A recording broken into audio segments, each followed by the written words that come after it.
You hold such a high office. If you err, you resign.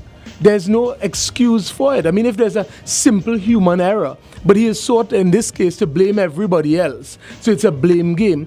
But you being the exemplar, what message do you send to the rest of us? You're going to create a scenario. Well, if the president could say, look, he make a mistake, who is me? And that is where we get the breakdown. And what is significant, the Speaker of the House in London, the House of Commons, this is the first time in 300 years that a speaker has resigned. And you know what the general consensus was? His resignation restores confidence in the chair that he sits in. So in other words, it is an acceptable thing that nobody raises an eyebrow. You've erred, you resign. Here, and we've seen many examples of people holding high office, erring, to be kind to them. And 7 days later, 14 days later, we forget about it. It doesn't matter. And that is where the fabric of what we do is undermined. And we must maintain a proactive stand.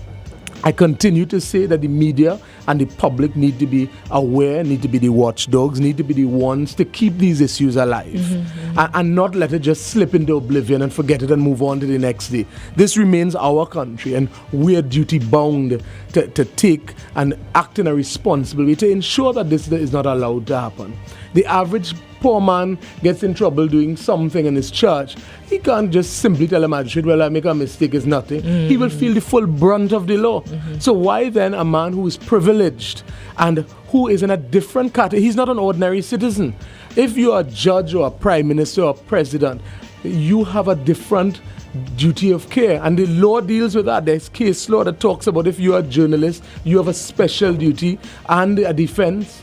If you are a lawyer, a doctor, anybody, the office characterizes a certain responsibility. So you can't put him and John Public in the same category. He can't have the same thing, well, I make a mistake, well, we have no infrastructure. Right. That's unacceptable.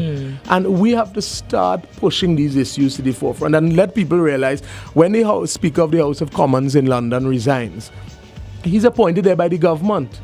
Nobody's saying it's political, you don't like our party and you're attacking. They're saying, no, this is good for the country. And my desire is that we as a country get to the level that if we do something and say something responsible, it doesn't mean that we hate somebody. If we attack Patrick Manning, it's not Patrick Manning per se. He has as John Public might be a very nice guy.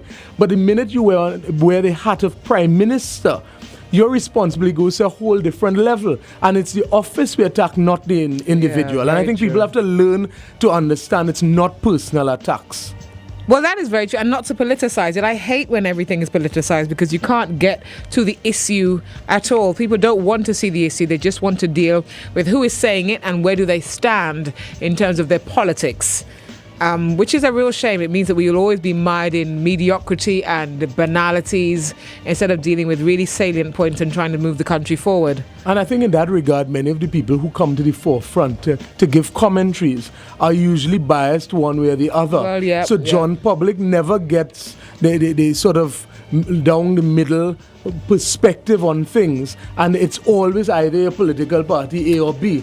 And we forget that there's a bigger responsibility, and that's what we have that important role as citizens to fulfill and to ensure. And we have to break that harness around us that forces us into political partisan behavior.